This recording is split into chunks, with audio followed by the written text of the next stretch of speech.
Cine world ஃபில்டம் இடத்துக்கு வந்திருக்கோம்.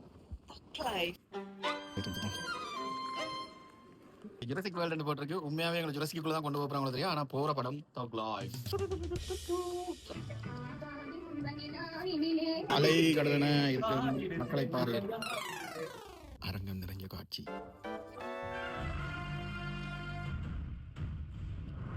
பேரு ரங்கராய சக்திவேல். நீ எங்க வசட்ட சுட மாட்டேன்.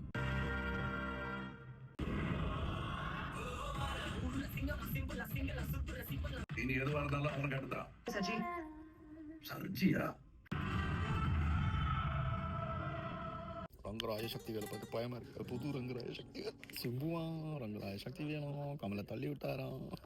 இது புன்னக மன்னன்லேயே பார்த்துட்டேன். கமலை தள்ளி விடுறது அவரே குதிப்பார். பாதியில் விழுந்துருவார். பார்க்கலாம் மிச்சம் என்ன இருக்க போறாங்க. நீங்க பாதி நித்திர போல.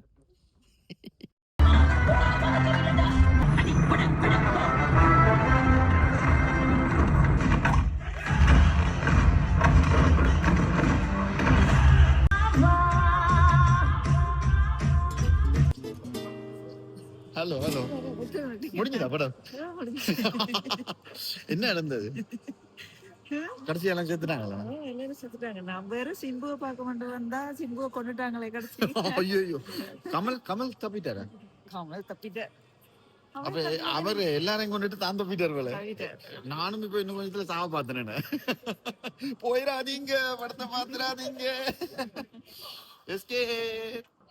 முதல் வேலை மிஸ்டர் மணிரத்னம் எப்பயுமே வந்து எங்களை ஒரு கலாச்சாரம் அல்லது தமிழர்களுக்கு எதிரான நிறைய விஷயங்கள் செய்து கொண்டிருக்கிறார். அதுல இப்ப நீங்க சொன்ன மாதிரி தான் தக் லைஃப்ல இருந்து நான் விளங்கி கொண்டது என்னவென்றா, வந்து ஹீரோவா இருக்கிறார் ஓகே, அதே நேரம் அவர் வந்து த்ரிஷாவை சந்திக்கிறார். அதாவது சிம்புண்ட தங்கச்சியை தேட போய் த்ரிஷாவை சந்திக்கிறார்.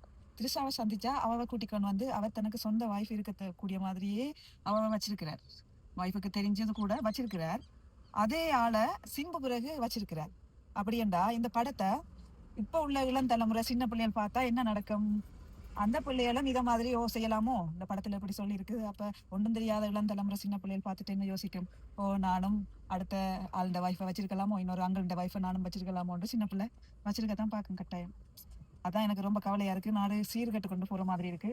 ஏற்கனவே சீர்கட்டு கொண்டு போகுது, அதை இன்னும் சீர்கட்டுற மாதிரியான படங்கள் வந்து கொண்டிருக்குதுன்னு எனக்கு கவலையா இருக்குது. இதை விட நம்ம வேற என்ன சொல்றது? தேங்க்யூ.